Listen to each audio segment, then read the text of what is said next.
Taking off from the round down, now we have a round up.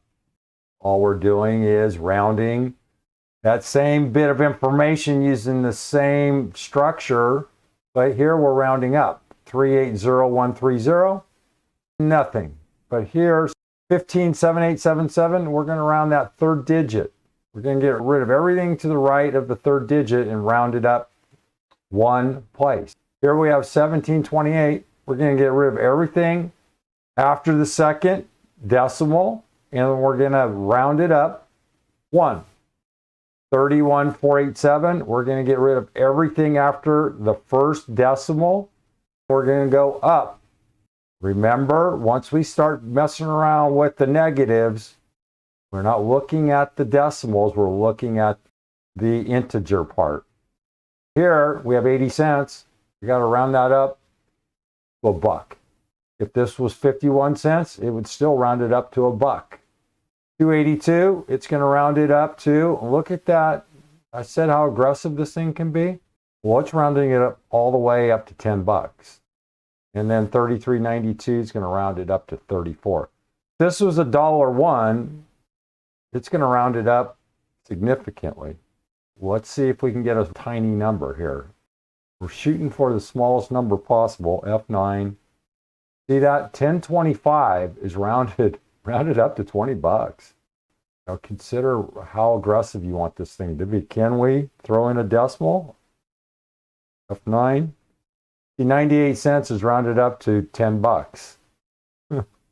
That's crazy. See if we can. Nope, it's not rounding. That 1.5 is just not at all helpful. Be careful when you're working with this round up, round down. It can be extremely aggressive, and we can't break this up. I was trying to see if we could break this up to smaller numbers. For example, if it was 1.5, would it break it down to $5, or in this case, 511, 25, 467.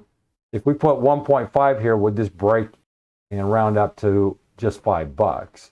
The answer is clearly no. Let's keep messing around. I'm trying to figure out if we can break this to from 2280, 25. Negative, how about, I don't think that will work either. Negative 0.5, 2748, F9, 3455, no.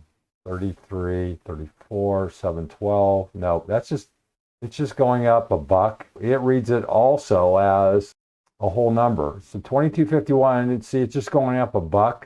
608, if this was at 49, I would think it's still doing the dollar. Maybe not. Let's see here. 21, see, it's still rounding up to $1, even though it's less than 50 cents. So the round up rounds up. All right. It's just that simple. And this could be negative. Let's try this. Negative 0.1. See, it's still rounding up $1. 0.1 is going to round it to $1, and negative 1 is going to do the same thing. Brad Williams, XL Prime.